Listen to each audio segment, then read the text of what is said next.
I operated in Bedford-Stuyvesant.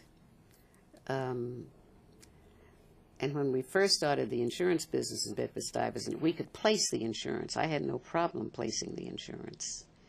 It was only when we had this spread of these riots, you know, you had a lot of minorities moving into Bedford-Stuyvesant who were from the South, and many of them, unfortunately, had to go on welfare, and the neighborhood changed according to the insurance companies, and people were not property owners anymore. They were tenants, and perhaps they didn't keep the properties up as they should have.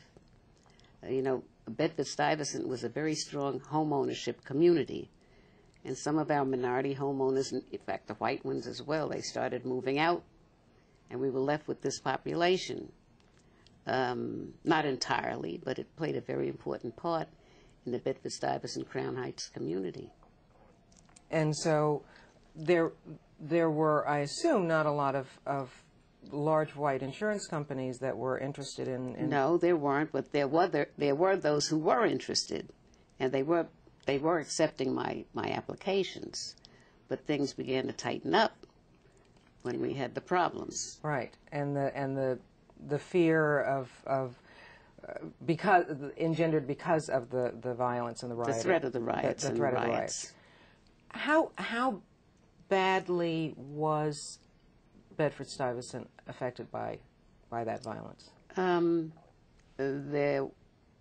As I recall, looking back, windows were broken, store windows were broken, some people were hurt. I remember that they had thrown, we used to have a sign up at our window where we're a colored company, so don't bother us. But they would do it anyway. They had thrown, I don't know what they threw through our window and took our IBM typewriters, that kind of thing. Mm-hmm. There was a lot of theft as opposed to bodily injury. There was more theft going around as a result of these riots. Did you become discouraged about remaining in the neighborhood?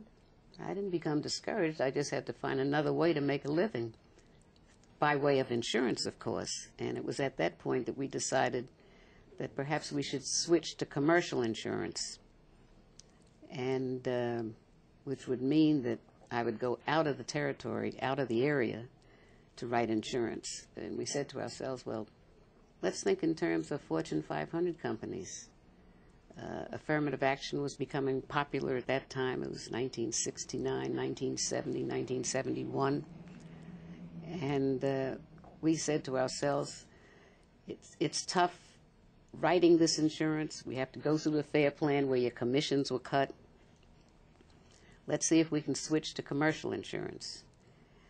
So we thought in terms of that, and of course at that point, President Johnson's war on poverty became very popular, and you had the poverty programs all over the country.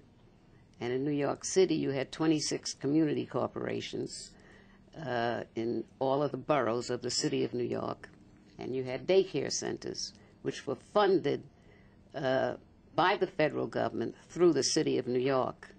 The federal government provided the funds, and the city of New York administered those funds for these community corporations or poverty programs. And we were involved, and this is how we got involved in commercial insurance, because we were asked to come up with a bid based on their specifications to insure all of these 26 community corporations and daycare centers throughout the city of New York. So there were some 800 locations, some 8,000 employees, and this was a big job that we took. It certainly was. We had to hire staff. In fact, Harry Enever, who was here, you may have met him, was involved with that original program with us to put this whole thing together. So we did that. So you... That was our taste of commercial insurance. That's how we first got our feet wet.